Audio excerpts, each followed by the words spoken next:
The question I've got for you, though, is where else could you better spend this money to get the same result or a better result?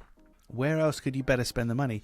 And that's the focus of today's episode of the Daily Sales Message podcast, where every single day I share a piece of simple and actionable advice. It's designed to help you feel more confident and sell more stuff too. I call this the better spend test, or the better spend question. When you're talking with a potential buyer and they're umming and ahhing and, oh, I'm not sure, you can pose this question to them. Look, we're going to charge you £2,000, £20,000, 50p, whatever, for our product or our service, because you're trying to achieve this outcome. Stop this happening, start this happening, so on and so forth. Where else could you better spend that money to get a better result?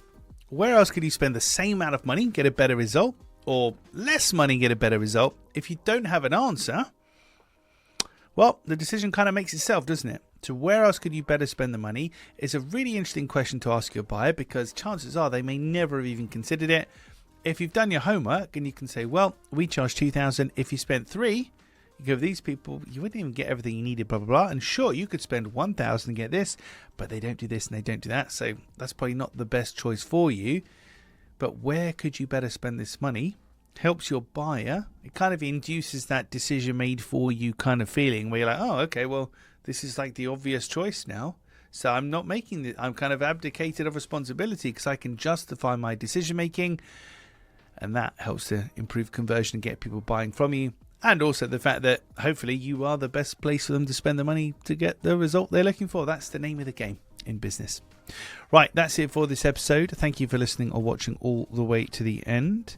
Tomorrow, we're talking about scoring something in particular. So scoring something, cover that in more detail in tomorrow's episode.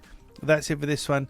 If we're not already connected, hop on over to LinkedIn. You'll find me there, James Newell, Clear Sales Message. Send me a DM. Let me know what you like about the podcast, anything you want me to cover in a future episode. But until then, I'm going to give my poor voice and brain a rest, and I'll see you tomorrow.